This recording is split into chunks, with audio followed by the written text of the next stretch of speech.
Morning friends, स्वागत है आपका अपना चैनल एचएससी मित्रा में। तो आज हम एचएससी मित्रा में जानने वाले हैं ओसास 18001 एंड आईएसओ 45001 के बारे में। सबसे पहले हम बात करने वाले हैं ओसास 18001 क्या है। ओसास 18001 ओसास का फुल फॉर्म होता है occupational health and safety assessment series. OHSAS क्या है? यह एक ब्रिटिश स्टैंडर्ड है। ये एक ऑर्गेनाइजेशन को एक फ्रेमवर्क में प्रोवाइड करता था ताकि ऑक्यूपेशनल हेल्थ एंड सेफ्टी के खतरे हैं उसको मैनेज कर सके, इसलिए इसको लाया गया था।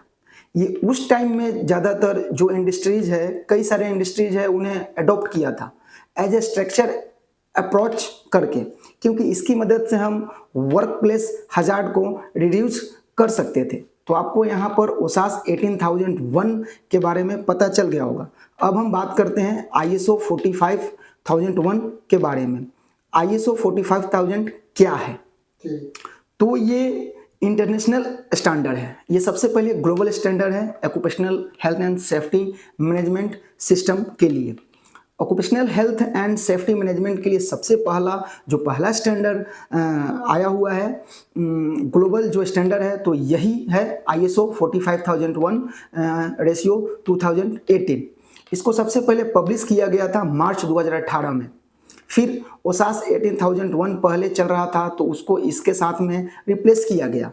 अब ओसास 18001 क्यों रिप्लेस किया गया वो आगे वीडियो में जानेंगे, तो दोस्तों इस वीडियो में अंत तक बने रहे। ओसास 18001 में कुछ कमियां रही होगी, तब जाके रिप्लेस किया गया होगा। अब हम जानेंगे आईएसओ 45001 का एम क्या है। ये एम्प्लॉय के सेफ्टी को इम्प्रूव करता है, साथ ही साथ वर्क प्लेस के खतरे क्या हैं उसको रिड्यूस करता है और एक good better best working condition को प्रोवाइड करता है, क्रिएट करता है। तो इसके फायदे हैं, ये दोनों आपको समझ में आई है। ओसास 18001 क्या ब्रिटिश स्टैंडर्ड था, आईएसओ 45000 क्या है, ये इंटरनेशनल स्टैंडर्ड है।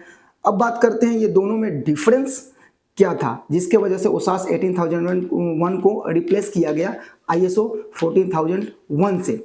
सबसे पहले बात करते हैं पब्लिकेशन की। ओसास 18001 को 1999 में ब्रिटिश स्टैंडर्ड के द्वारा लाया गया और आईएसओ 45001 को 2018 में लॉन्च किया गया था या फिर 2018 में पब्लिश किया गया। और किसके द्वारा? आईएसओ के द्वारा। ग्लोबल का बात करें तो ये ब्रिटिश स्टैंडर्ड है। जैसे कि मैंने बताया कि ओसास 18001 क्या है, ब्रिटिश स्टैंडर्ड है। अगर हम बात करें आईएसओ 45001 की तो ये इंटरनेशनल स्टैंडर्ड है, जैसे कि मैंने इसके पहले बताया था। आपको यहाँ पर एक और पॉइंट को समझना है ताकि आपको समझ में आ जाए कि ओसास 18001 को क्यों रिप्लेस किया गया। कुछ कमी रही होगी तो ही इसको रिप्लेस किया गया होगा। ओसास 80001 ब्रिटिश स्टैंडर्ड है और आईएसओ 45001 इंटरनेशनल स्टैंडर्ड है। अगर स्ट्रक्चर की बात करें तो ये ब्रिटिश जो गाइडलाइन थी उसके ऊपर ही बेस थी। आईएसओ 45000 की अगर बात करें तो इसको आप अलाइन कर सकते हो पोस्ट। अदर जो आईएसओ 9001 है या फिर 14001 है, आईएसओ 9000 क्वालिटी का है और 45001 है इन्वायरमेंटल का, इसके साथ ही अलाइन कर सकते हैं। लेकिन इस केस में क्या था कि ओसास 18000 ये खाली ब्रिटिश गाइडलाइन को ही फॉलो कर रहा था, इसके ऊपर ये बेस था।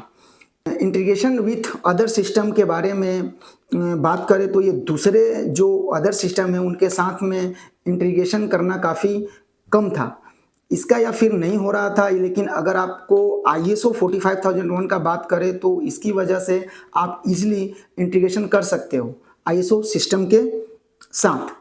ये सारे की पॉइंट्स हैं। इस की पॉइंट्स के मदद से आपको ये आइडेंटिफाई कर सकते हैं कि क्यों चेंजेस किया गया।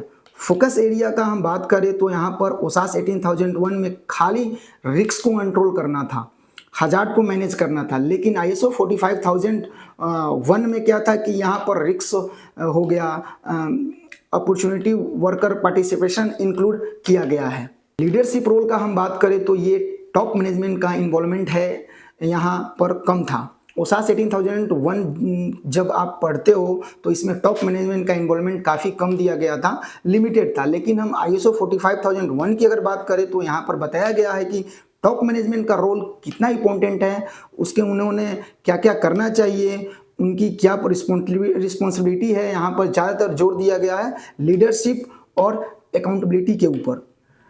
अगर वर्कर पार्टिसिपेशन के ऊपर बात करें तो यहाँ ओसास 18001 में मेंशन किया गया है वर्कर्स का पार्टिसिपेशन तो होना चाहिए, लेकिन इस चीज़ के ऊपर जोर नहीं दिया गया है। अगर ISO 45000 की अगर बात करें तो यहाँ पर बताया गया है कि वर्कर का पार्टिसिपेशन होना ही चाहिए, जैसे कि सेफ्टी कमेटी मीटिंग अगर परफॉर्म करते हो तो वर्कर का पार्टिसिपेशन होना चाहिए, वर्कर का जो ट्रेनिंग प्रोवाइड करनी चाहिए, ये सारी चीज़ें ISO 45001 में आपको दी गई है। साथ ही साथ जो वर्कर्स के साथ आपको कंसल्टेशन करना है, कुछ बातें हैं हीरा के बारे में ही सारी जानकारी आपको वर्कर को प्रोवाइड करनी है, ये रिक्वायर है। ये किसने बताया है, तो ये ISO 45001 ने बताया है। तो आज के लिए इतना ही, थैंक्स।